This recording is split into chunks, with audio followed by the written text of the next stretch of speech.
Why may I tell you, say Carol Beckford, Sonia Stanley Naya. Yolanda Jazz Levy. You don't sleep?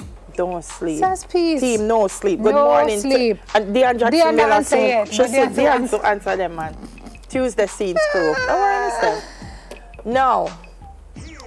So, I don't know what to say. You know what I don't know what to say? Why? Because this is an issue that we talk about all the time. Yes, it's not new. It keeps popping up everywhere. We're good at finding the problems. We're good at putting on paper what needs to be done, but implementation and kill we. Now this says, crisis. Kingston High School battles high teen pregnancy rates. Every year between 10 and 15 grade 10 students, I'm not going to say of which school, of a particular high school, because maybe the school a break, drop out of school due to pregnancy. The principal says the reasons are mostly socioeconomic. We all know this, financial resources, poor parental support, myriad other ills impact the situation. They can't afford lunch money, transportation. Their partners provide monetary support. We know this. Want something in return. We know this. And their partners, Delia, are significantly, in many cases, significantly older than they are. Predators. These are big men. Predators.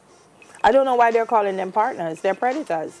If you're a big man and this is a child going to school that cannot afford to go to school and cannot afford to eat, and you're using that vulnerability to use a child, advantage, then you are a predator.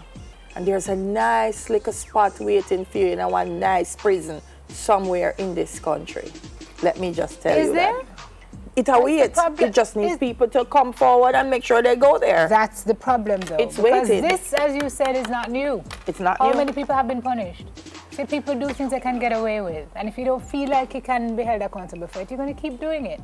That's the problem. She's saying, see it here now, lack of proper sex education. When you say sex education programs and you want to do programs that are going to help the teens, people say, oh Lord, don't talk about it in school. You're introducing the teenage. They've already been introduced to it, and sex education is going to empower them to respond in a positive way. This is sad. This is sad. They've identified the problem. Yeah. Maybe there's some kind of, I'm going to use Delia's favorite word, social intervention that can be done, like for real and big and serious, to see if there's something that can be done in this school that can be used as a prototype for other schools. Hoi. I mean, them said this school, a plenty school, and a plenty communities, Yep. and with it, do something for help our young girls in this country. Because we know the state of the economy has made them vulnerable. You know the irony of this? Help. This is something that's also happening to our young boys, you know. It's just that they can't manifest in the same way. So girls get pregnant. You don't know with the boys. You don't know with the boys because it's happening with our young boys. And the girls invariably are the ones who drop out of school. With other men and with other women who prey on the young boys as well. So it's not a one-way problem. Yeah. The good thing, they said, one story is that of a single mother who got pregnant at age 15 in the first term of grade 10. She was at the Women's Center. I love that organization. She enrolled and she was able to come back. Yeah. But corporate Jamaica, we need to help these young women. All right. In other news. What about face? No, Lord. So apparently, Jamaican prisoners are to be allowed conjugal visits. Yes. Apparently, this announcement was made by National Security Minister Robert Montague yesterday while he addressed participants at the Jamaica 55 Diaspora Conference in downtown Kingston. He says he believes that allowing the inmates to have sexual relations with their partners will be beneficial.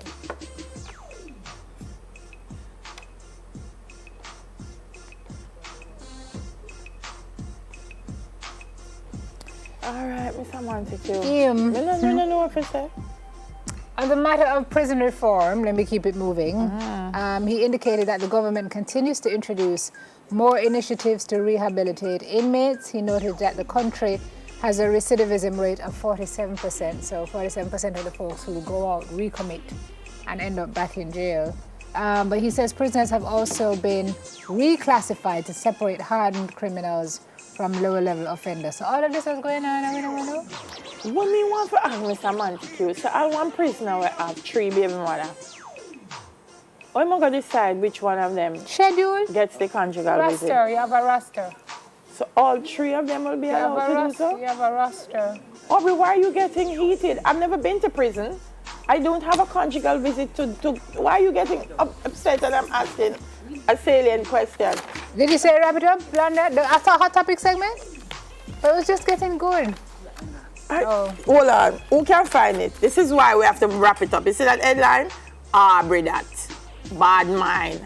Active. I love where this program is going. Let me just pull my chair over here so that when the whatever. No, but look at it. This is the green line, Simone. It says crime, violence, corruption, and next envy. topic. The worst things about living in Jamaica. Okay.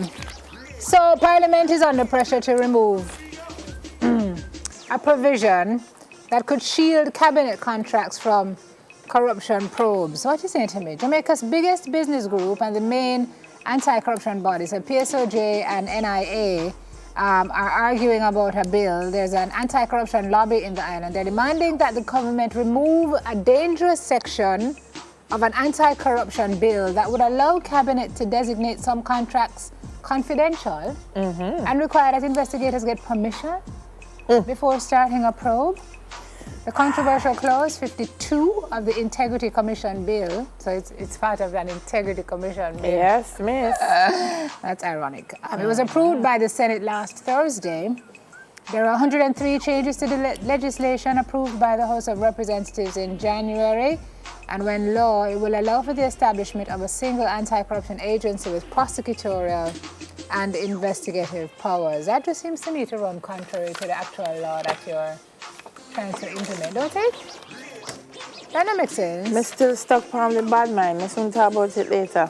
The producer says we have to go to birthdays. Okay, so why you don't go on then? Yes. I have a... Go, baby, go. This is a belated greeting to Jakeem. Is that how you pronounce it? Jakimi Jackson of Wellside Lane in Old Harbour from your dad, Super and family. Yesterday was your birthday, so happy birthday to you. Again, Jakeem Jackson. Dele, you have about 50. It's my sister's birthday. It's a foreign? Paula Harris. Yeah. Good morning, love. Happy birthday to you. Is she watching on One Spot? She are. Oh, good evening. Also, happy birthday to Chevelle Bulgin. She's my little big sister. So she's the eldest, but she's the tiniest. James Figaro, Douglas Hunter. No, she. My sister.